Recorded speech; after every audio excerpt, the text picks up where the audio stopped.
안녕하십니까. 근본 불교 핵심 가르침 오늘 마지막 시간입니다. 14일차 마지막 시간 수행과 전법에 대해서 말씀드리겠습니다.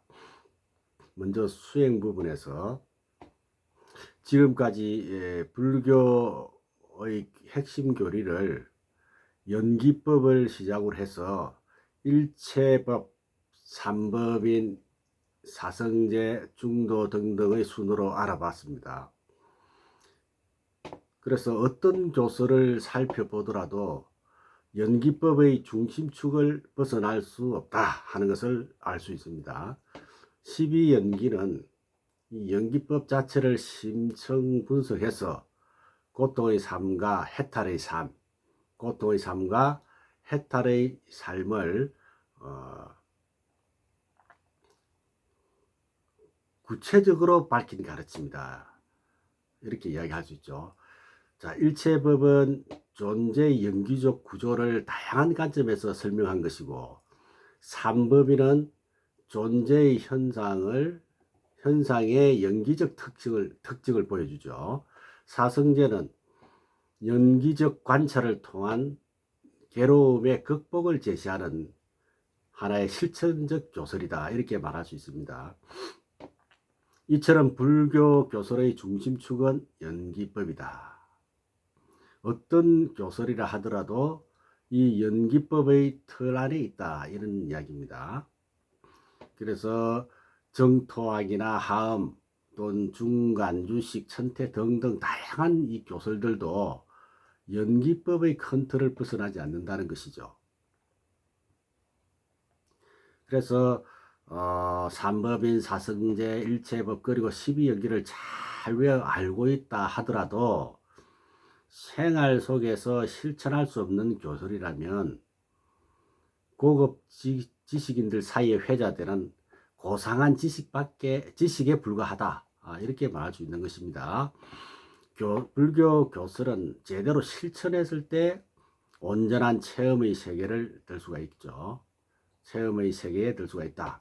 다시 말하면 종단의 각 불교 대학이나 사찰의 교리 강좌나 혹은 교리 해설서 등을 통해서 내가 교리를 통달해 알고 있다 하더라도 삶 속에서 실천하지 않으면 한갓 지식에 지나지 않는다. 이런 이야기입니다. 그래서 연기법을 실천하는 진정한 불자라고 할 수가 없죠. 그래서 이 연기법을 축으로 하는 위에 여러 교설들을 생활 속에서 어떻게 구체적으로 적용할 수가 있고 실천 수행을 할 수 있는지 생각을 해 본다면 이 생활 속의 연기법 수행이라는 것은 불교 교리에서 사용하는 용어나 모든 개념은 모두 불교 수행과 연관이 되어 있다. 이런 이야기입니다. 그래서 그 수행은 매일 반복되는 하루의 일과 속에서 늘 부딪히는 구체적인 일 속에 실천이 가능하다는 것입니다. 우리는 생활 따로 수행 따로, 수행은 따로 시간을 내서 한다. 이런 생각을 가지고 계시는데 그것은 잘못된 생각이다. 이런 이야기입니다. 내 집안이나 내 일터 등과 같은 내가 처한 그 환경에서 바로 실천을 해서 그 효력이 즉각 나타날 수 있어야 한다 하는 것입니다. 밥 먹고 화장실 가고 잠자고 일상사 그대로가 수행이 된다. 이런 이야기입니다. 일상사 모두가 수행이 되는 경지에 이르기는 사실 쉽지는 않죠. 그 이유는 수행의 시작이 일상사가 아니기 때문에 그렇습니다. 내가 배운 교리와 일상사가 하나가 되지 못하고 늘 물과 기름처럼 따로 놀기 때문에 아무리 불교 공부를 오래 했다 하더라도 우리 불자의 삶에서 수행의 향기가 배어나오지 않는 것이죠. 수행은 처음부터 일상사 그대로 수행이 돼야 됩니다. 그래서 언제 어느 때나 누구나 마음만 내면 실행을 할 수 있어야 한다는 것입니다. 예를 들어서 주부가 가정에서 요리나 집안일을 할 때 직장인이 직장에서 업무를 볼 때, 학생이 학교에서 공부를 할 때 이렇게 때와 장소를 가리지 않고 수행을 즉각 적용할 수 있어야 된다 하는 것입니다. 수행 따로, 일상생활 따로, 일상이 곧 수행이요. 일상생활 따로에서 일상이 곧 수행이요. 수행이 곧 일상이다. 이렇게 이해를 하시고 마음가짐을 가지셔야 하겠다. 나의 일상생활에서 수행을 따로 하는 것이 아니라 일상생활에서 일상생활 자체가 수행으로 이어지는 그런 삶을 살 수 있도록 해야 되겠다 하는 것이 수행에 관련한 내용이고, 지금부터는 불교 생명은 전법표고 전법에 대해서 말씀드리겠습니다.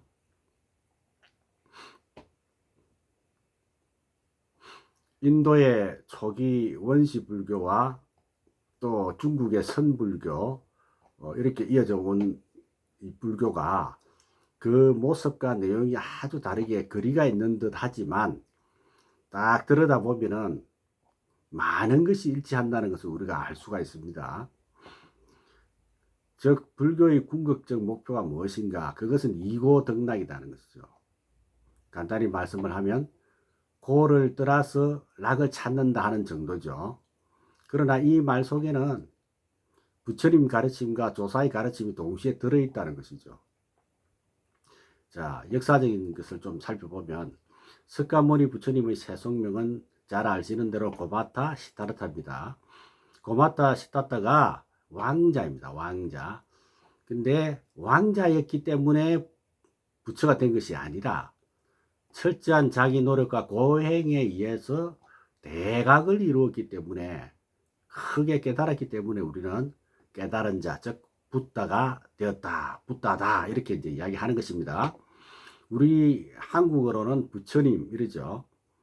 붓다를 중국에서는 불타라고 음을 빌려왔고, 뜻으로 풀이하면 각자가 되죠. 각자, 깨달을 각자. 근데 한글로 뜻풀이를 하면 깨달은 님이라고 해야 되지만 중국의 한자식 음자에 님자만 붙여서 부처님 이렇게 부르는 것입니다. 그러면 무엇을 깨달았다는 것인가? 불교에서 가장 중요한 단어는 바로 이 깨달음입니다. 깨달음. 그래서 이 깨달음이란 단어는 불교의 궁극적 목적과 관련이 되는데, 그 궁극적 목적이 앞에서 말씀드린 대로 이고덕락이다 이 말입니다.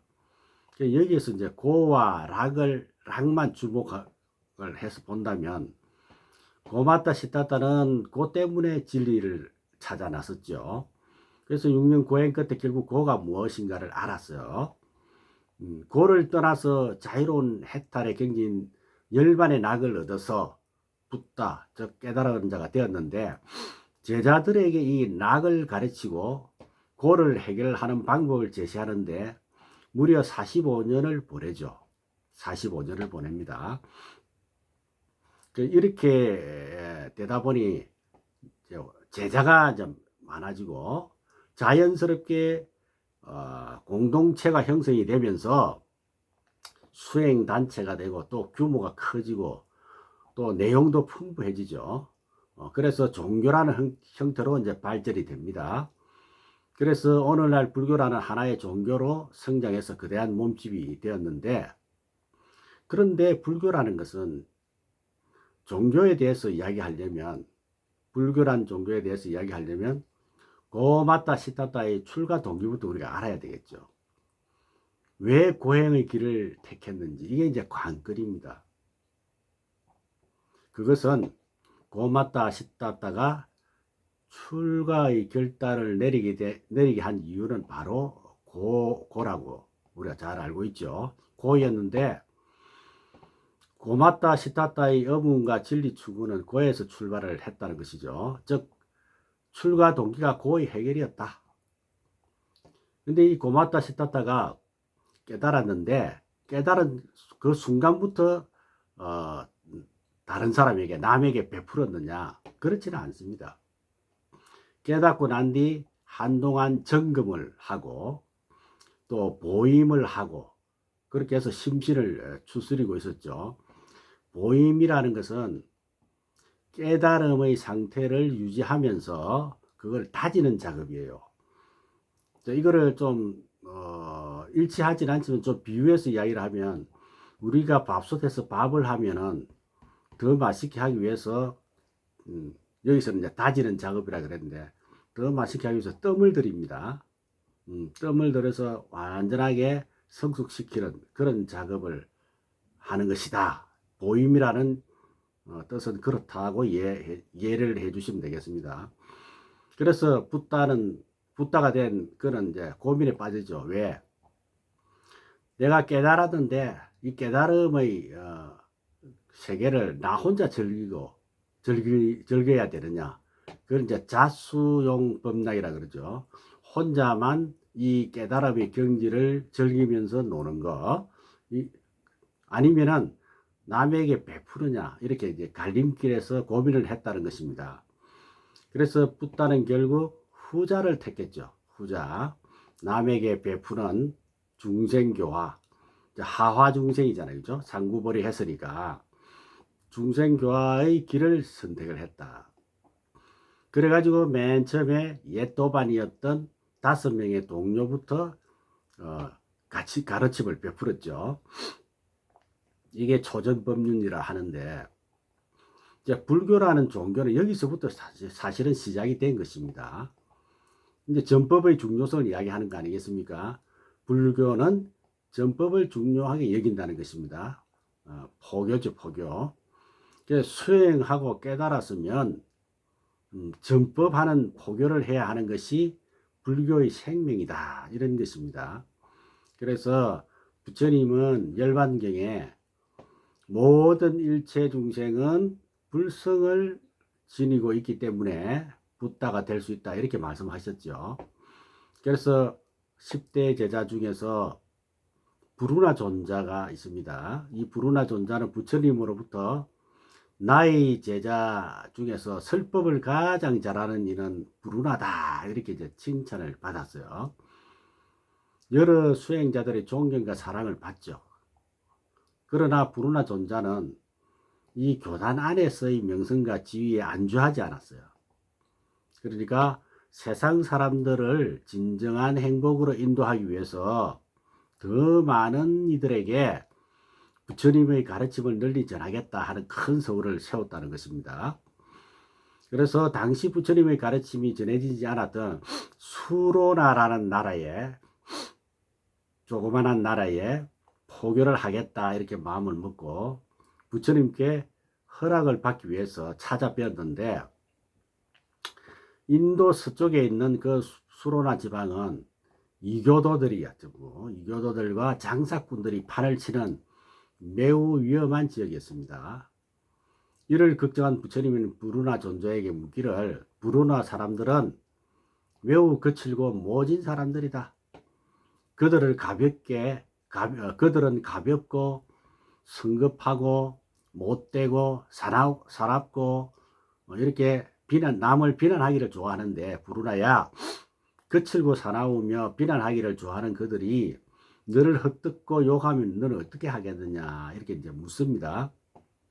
그냥 부루나가 대답하기를, 세노니시여, 수루나 사람들이 심한 말로 비난하고 헛듣고 욕할지 모릅니다. 그럴 때 저는 수루나 사람들은 참 착하구나, 거칠고 사나운 말로 나를 비난하고 욕하기는 하지만 그래도 손이나 돌로 때리지는 않는구나, 이렇게 생각하겠습니다. 좀 이제 수로나의 반응이 우리 일반 사람하고는 좀 다르죠. 그런데 이제 부처님이 다시 묻습니다. 조금 수위를 높이죠. 수로나 사람들이 거칠고 사나운 말로 비난하고 욕하기만 한다면 다행이겠는데, 만약에 손이나 돌로 때린다면 어떻게 할래? 그러니까 수로나가, 세존이시여, 수로나 사람들이 손이나 돌로 저를 때릴 수도 있습니다. 그럴 때는